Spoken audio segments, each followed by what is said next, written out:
Te damos la bienvenida a nuestro espacio virtual de Casa de Dios. Y ahora te invitamos a escuchar un mensaje de fe y esperanza para tu corazón. Marcos capítulo 16, versículo 17. A medida que lo están buscando, yo les digo la oración de Jesús. La oración de Jesús dijo: venga a nosotros tu reino y hágase tu voluntad, así en la tierra como en el cielo. Y ese venga tu reino significa venga esa luz que hablamos el otro día, esa luz que se acerca a este mundo que está en tinieblas y que de alguna manera, como hablamos también, está en nuestra responsabilidad llevarla, ponerla en alto, como dijimos, y llevarla a quien la necesita realmente. Y en Marcos capítulo 16 dice: y esta señal seguirán a los que creen. Dijimos que el Padre Nuestro dice: venga a nosotros tu reino. ¿Y quién va a llevar ese reino? ¿Quién va a llevar esa luz a toda esta gente que está en tiniebla? Justamente nosotros. Entonces dice: y estas señales seguirán a los que creen. ¿A los que creen en quién? En el mismo Jesucristo. Dice: en mi nombre, en el nombre de Jesús, echarán fuera demonios, hablarán nuevas lenguas, harán, y ahí empieza y continúa el versículo, ¿sí? Que vamos a hacer sanidades y vamos a hacer milagros de todo tipo. Pero yo dejo marcado que dice: en mi nombre echarán fuera demonios. Es una parte, ¿sí?, de la gran comisión. Nosotros tenemos que llevar el evangelio a la gente. Es una responsabilidad nuestra. Dios nos salvó, Dios tuvo misericordia con nosotros y tenemos que expresarlo eso a los demás para que los demás también puedan alcanzar lo mismo. Y parte del evangelio es llevar el reino de Jesucristo. Cuando el reino de Jesucristo entra a un lugar, ahí hay liberación, ¿sí? Entonces parte del evangelio toda la palabra de liberación, y nosotros dijimos claramente de que había dos grandes reinos: el reino de la luz y de las tinieblas, y que tenían un orden. Nosotros tenemos que entrar al reino contrario, ¿sí?, y arrebatar, por decirlo de alguna manera, las almas que están cautivas, ¿sí?, por el enemigo. Y todo lo que es liberación tiene que ver con este mensaje que nosotros tenemos que llevar. Yo voy a hacer un recuento muy cortito, más que nada para los nuevos, ¿sí?, porque a veces damos por sobreentendido muchas cosas y no quiero que nadie se quede afuera. Más o menos, creo que voy a hacer un poquito de historia, bien cortita. Más o menos cerca de finales de los 70 y principios de los 80, en Argentina, hubo un visitar de Dios muy especial, un visitar de Dios muy fuerte, con una presencia de Dios muy fuerte, y justamente en ese contexto social, sociopolítico que se daba, la gente venía a las campañas evangelísticas que se hacían, venía con mucha atadura espiritual, venía con mucha carga, con emociones destruidas, y Dios levantó muchos ministerios, ¿sí?, en esa época, y que tenían que ver con la liberación. Uno de los más conocidos es el evangelista Carlos Anacondia, que la mayoría de nosotros no solo lo hemos escuchado, sino que hemos trabajado en sus campañas y todo lo demás. Y paralelamente con él, otro pastor también conocido, de nombre Pablo Bottari. Los dos básicamente empezaron casi la misma época y empezaron casi juntos. Primero empieza Anacondia y después se le suma Pablo Bottari. Ahora, ¿por qué los nombro? Porque ellos son una especie de referente en la historia de la iglesia acá en Argentina, propiamente dicho, y que tiene que ver muy fino con el tema de liberación. Ahora, Dios empezó a moverse muy fuerte en esa época a través de todas esas campañas específicas que se hacía. Resulta que este evangelista, Carlos Anacondia, comenzaba a orar. Normalmente eran predios muy grandes, de miles de personas, siempre predios abiertos o estadios mismos. Y este evangelista, Dios le había dado una gracia especial. De hecho, la tiene todavía, porque todavía hasta el día de hoy sigue predicando y sigue con sus campañas. Salvo por el tema del COVID, que está todo parado, ¿no? Por supuesto. Pero él daba un mensaje directo de salvación, corto, ¿sí?, que apuntaba directamente al corazón de la gente nueva, que había escuchado por primera vez el Evangelio. Y después ese mensaje sencillo, fácil de entender, sin ninguna complicación teológica ni nada, oraba. El tema es que cuando él empezaba a orar, había una revolución porque de repente gente que tenía demonios en su cuerpo se empezaban a manifestar, empezaban a hacer ruido, o gente se sanaba. Había toda una revolución se hacía. Por eso las campañas de él eran tan concurridas. Entonces, ¿qué pasó? Se caían o muchos tenían manifestaciones de diferentes tipos. Hablo siempre de manifestaciones espirituales, ¿no? Que se evidenciaban a través del cuerpo. Se empezó a organizar y se empezó a aprender cómo manejar esas situaciones. De repente esta gente tenía cero conocimiento y con equivocaciones, con aciertos, con errores, fueron hasta el día de hoy, afinando todo el tema de lo que es liberación, ¿sí? Hoy en día ya casi ni se cometen errores, salvo el que no estudió o el que no se preparó. Y es un poco lo que vamos a hacer hoy en día nosotros, ¿sí? Pero en aquella época se iba aprendiendo, se estaba aprendiendo porque era algo muy nuevo, algo muy explosivo de Dios. Realmente miles de personas se entregaban a Dios por lo que veían. Escuchaban el mensaje, muchos se convertían, pero la mayoría se convertía por lo que veía, porque de repente el paralítico caminaba o los brujos que iban a hacer problema a la campaña se manifestaban y terminaban confesando a Jesucristo como Salvador. Hemos visto en aquella época, lo que tuvimos la bendición de estar ya desde aquel entonces, milagro de todo tipo, y nos marcó en el corazón, esa que es parte de nuestra historia como cristianos también, ¿no es cierto? Ahora, cuando Carlos Anacondia oraba, pasaba todo esto, y la gente que se manifestaba expresiones demoníacas, que empezaba a gritar y qué sé yo, se tambaleaban, se caían. A través de una organización del mismo evento, se las agarraba como una especie de camilleros y se los llevaba a otro lugar cercano, a una carpa, ¿sí? A un lugar o a un lugar aislado, se la llevaba a esa gente y ahí se le empezaba a hacer liberación, ¿sí? En ese lugar es donde entra la función de Pablo Bottari, que es el otro pastor que digo yo que estaba con Carlos Anacondia. En esa carpa empezó él, porque Carlos se dedicaba a predicar y Pablo a recibir todos los que estaban manifestados. Y nosotros con Marisa, creo que Rosa también y Cacho, si no me equivoco, tuvimos el privilegio de no solo conocerlo, en nuestro caso fue nuestro maestro en el seminario. ¿Por qué hago toda esta introducción? Porque quiero que ahora las herramientas que voy a decir y los pasos que vamos a decir dentro de unos minutos más, para hacerlo, tienen mucho significado porque están muy practicados y están muy afinados y casi no tiene errores a la hora de cuando nosotros tenemos que ministrar a alguien que tiene un problema espiritual, ¿sí? Por eso les hice este pequeño resumen de dónde viene toda esta historia que hemos aprendido con el tema de liberación, ¿sí? Y para más detalle todavía, como para ir redondeando lo que estoy diciendo, Pablo Bottari, este pastor que estuvo hasta hace, bueno, ahora anda por todas partes del mundo él, ¿no? Pero el año, no, ¿cuándo fue que estuvimos los últimos años? Hace 3 años, lo de Demian, 3, 4 años. 4 años atrás. Hace 4 años atrás yo era parte del equipo de él. Llegamos con Marisa a estar dentro de parte del equipo de liberación con él. Y un día hicimos un retiro espiritual y estaba hablando con él, qué sé yo, le gustaba tocar un instrumento. Él es músico profesional, mandolina estaba tocando. Me dice, mira lo que me dieron, y estaba ahí tocando, qué sé yo. Y estaba hablando y él muy naturalmente me dice, mientras tocaba, ¿sabés que me llamaron del Vaticano para ir a dar un curso de liberación? Lo que quiero marcarle es que es una persona muy entendida de todos estos temas y aprendimos con él. Primero lo conocimos en el seminario, aprobamos el seminario, digamos, la materia con él, y después no lo vimos más durante años. Y nos volvimos a encontrar ya después cuando empezamos a congregarnos en la iglesia del pastor Demian, y como él daba cobertura ahí, lo veíamos periódicamente y nos conoció y nos incorporó al equipo de trabajo.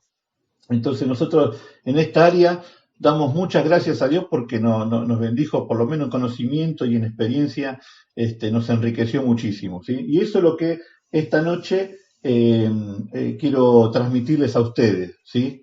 Y esto que estamos diciendo no es para gente particular, no es que yo soy una persona llamada de Dios, iluminada en forma particular, ni Marisa, ni pastor Pablo Botari o Anacondia. Es esto que estamos hablando de liberación, tiene que ser parte de la característica de la iglesia. Cuando hablamos nosotros como iglesia y nos vamos conociendo y vamos creciendo y vamos avanzando, esto tiene que estar, tiene que ser parte. Si falta, vamos a caminar rengo. Si falta la enseñanza, vamos a caminar rengo. Si falta, qué sé yo, los milagros, vamos a caminar rengo. ¿Entienden? Esto es parte sí o sí, sin no podemos dejar de ignorar que esto falte. Si esto falta, quiere decir que algo está mal. O estamos enseñando mal, o estamos transmitiendo mal mensaje, o formando el equipo de trabajo con una falencia, ¿sí? Entonces, esto es característica de la iglesia en su totalidad, no solo acá en Casa de Dios, en su totalidad, ¿sí? Tenemos que hablarlo y aprenderlo, ¿sí? Y es muy fácil. Si esto no pasa entre nosotros, quiere decir que no estamos caminando en luz, como hablamos la vez pasada. Porque es muy sencillo, si nosotros avanzamos con la luz de Cristo, empujamos las tinieblas. Y cuando uno empuja las tinieblas, el enemigo se manifiesta, queda expuesto. Así que es sí o sí parte del evangelio que predicamos, ¿sí? Bueno, esto por un lado, así que presten atención. Cuando nosotros salíamos como el equipo o el Gran Buenos Aires o por ahí distintas iglesias, nos llevaba. Y resulta que se daba algo muy particular. Él también, la forma que él tiene de hablar, es un mensaje muy sencillo. Va directo al corazón, nada complicado. Jesús viene a salvarte, Jesús quiere perdonarte, quiere hacerte una nueva persona. Los mensajes de Pablo Botari son casi como los de Anacondia, muy, muy sencillo y directo al corazón, y que lo puede entender perfectamente hasta un niño. Nosotros sabemos que el Evangelio es así, la esencia de Cristo, del Evangelio de Cristo no es nada complicado. Ahora, él cuando ora también pasa lo mismo. Empieza a orar y tiene una unción y una gracia que Dios le dio, como su ministerio, y lo enfatiza, y realmente la gente empieza a tener manifestaciones espirituales muy fuertes. Lo curioso de esto, que a diferencia de Carlos Anacondia, como nombré antes, este pastor va a las iglesias, ¿sí? Noten la diferencia entre uno y otro.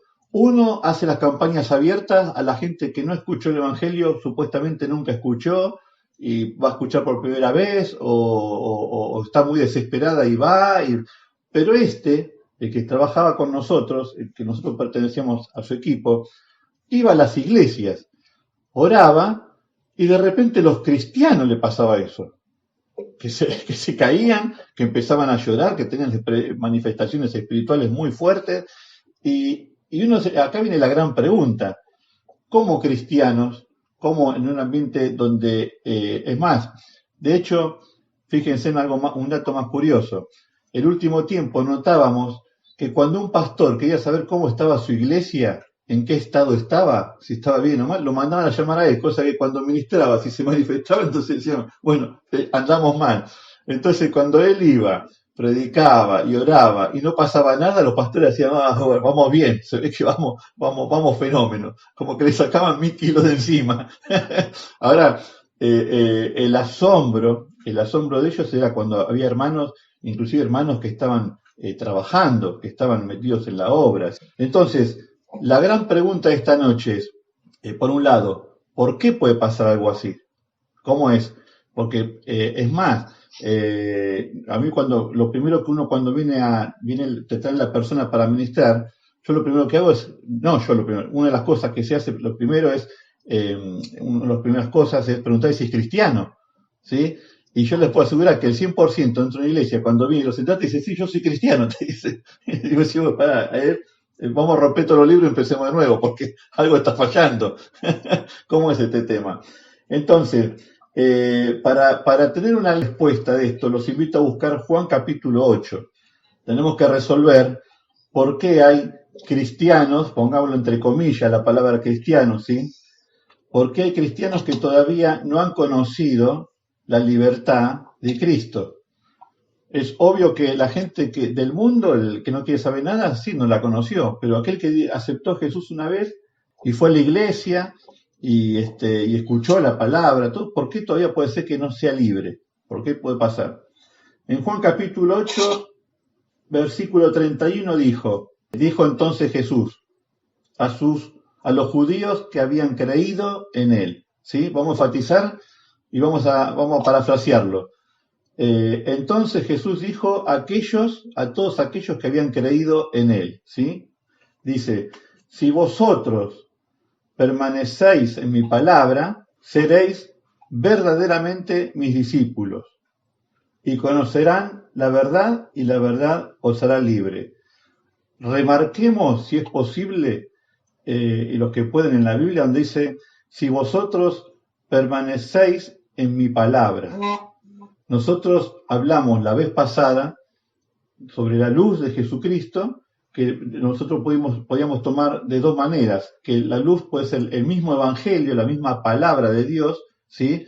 Luz es a mis pies tu palabra y lumbrera mi camino, creo que dice un salmo, y también podíamos tomarlo como que esa luz era el mismo Jesucristo, ¿sí? Que él dijo, yo soy la luz del mundo, y el que me viene no anda en tiniebla.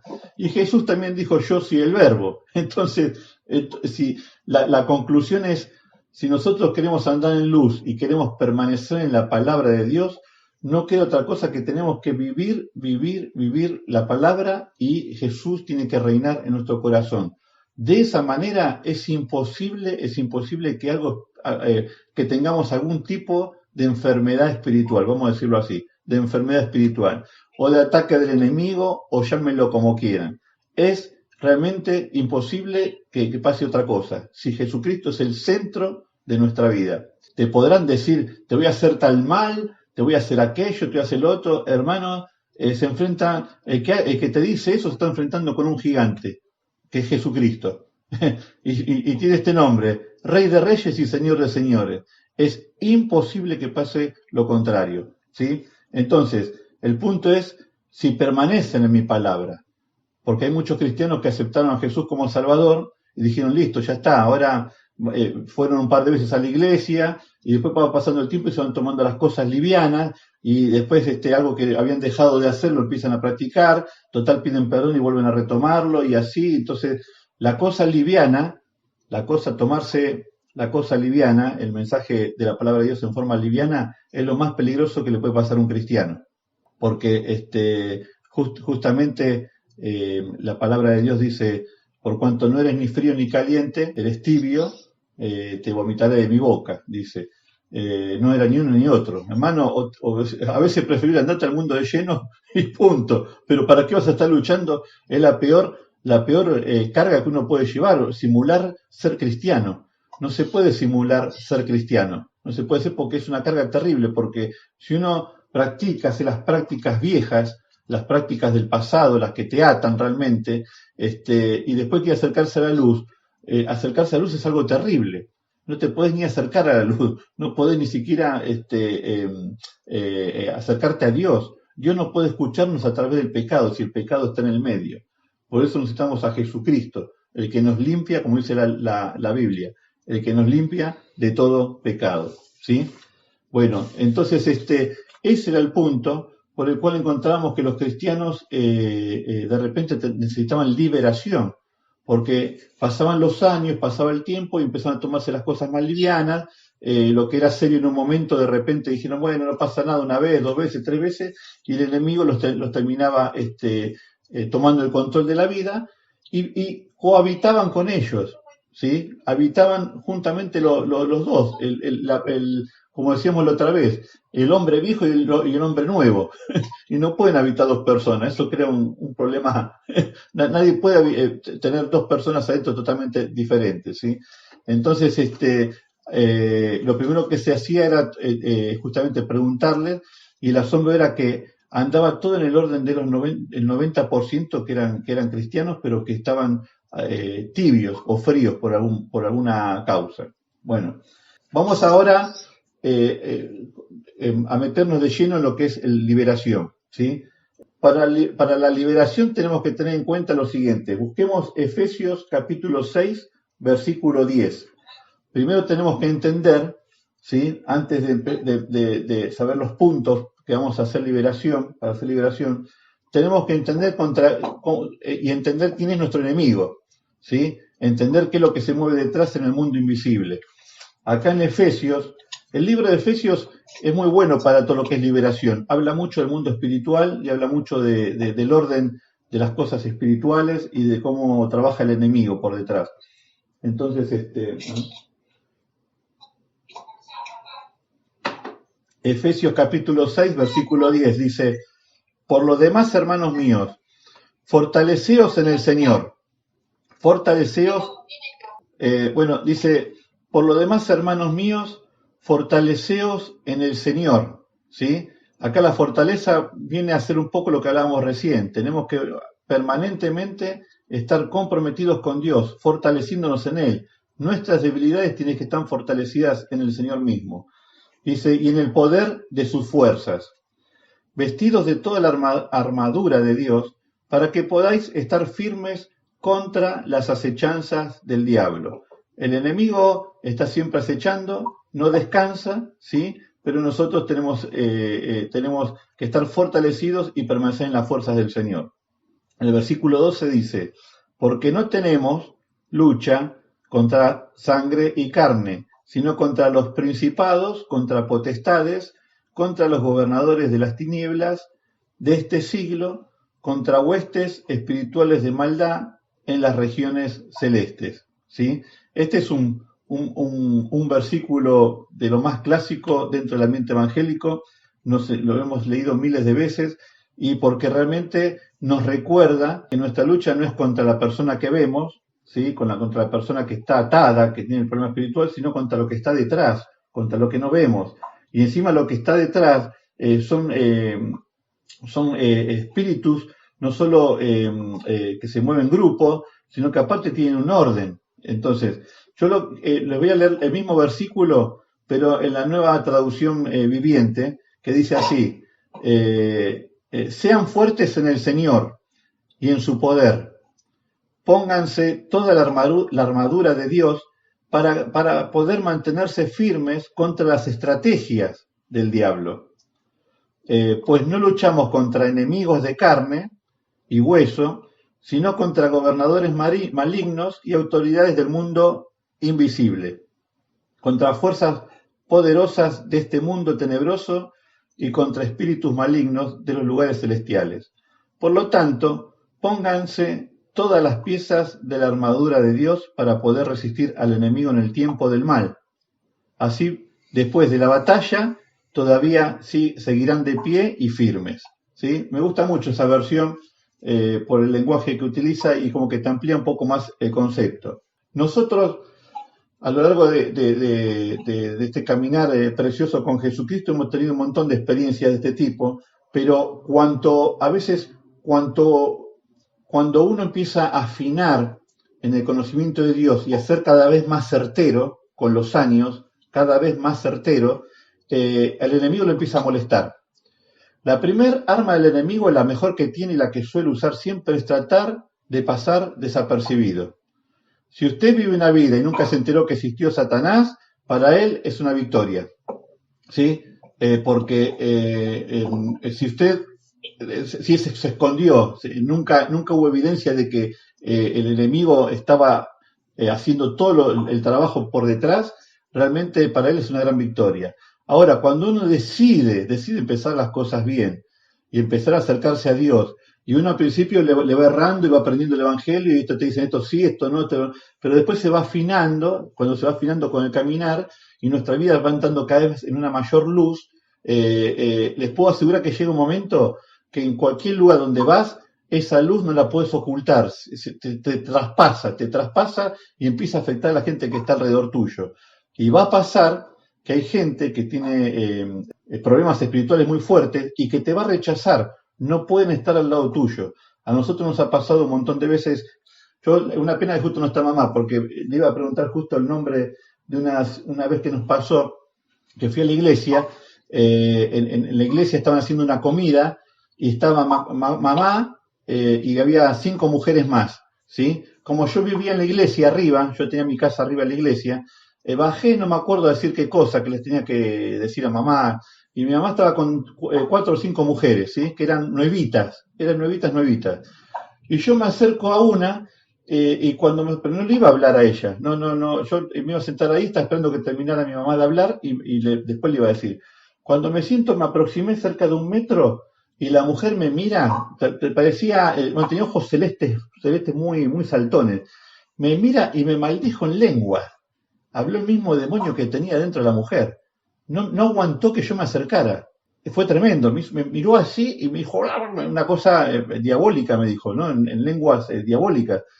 Y claro, cuando me hizo así me di cuenta que se había manifestado, le puse la mano encima, la até en el nombre de Jesús. Como estaba en la reunión ahí, no se la podía ministrar. La até en el nombre de Jesús, Jesucristo en el nombre de Jesucristo. Le digo, enmudece en el nombre de Jesús. Así, pero muy disimuladamente, porque había gente ahí. La mujer se dio vuelta de nuevo y siguió hablando normal con la persona que tenía al lado. Como que no había pasado. Yo creo que ni se dio cuenta lo que pasó esa mujer. ¿Me entienden? Pero la luz choca con las tinieblas y en realidad ni siquiera choca, como dijimos el otro día. Viene la luz y empuja las tinieblas. La luz no hace fuerza en contra de la tiniebla se va. Dijimos que cuando prendemos una luz en un cuarto, no vemos la luz peleando con las tinieblas. Hay una cosa así hasta que le gana la luz. Es instantáneo. Cuando uno prende la luz, las tinieblas se van. Y eso empieza a chocar y es más, un día, hace poquito, voy a una perfumería ahí en Jonte, cerca de donde vivíamos antes, y voy pasando por un pasillo y había una señora que estaba comprando. Entonces yo paso por atrás, ¿no? Por el pasillo es angosto, ¿te acuerdas? Y cuando paso por atrás de la mujer, que yo iba con mi mente en cualquier cosa, la mujer estaba cantando una canción que se escuchaba muy de fondo, a veces en los negocios ponen música, y yo paso por atrás, la mujer estaba así hablando, cantando así, y cuando paso por atrás, le salió una cosa, pero se manifestó, le molestó que yo pasé por atrás. Después no es que desafinó, esa mujer chocó algo espiritual mío con ella. ¿Entienden? Que me di cuenta que era meramente espiritual por la cara de la mujer, todo el aspecto que tenía. Bueno, entonces, estas cosas pasan.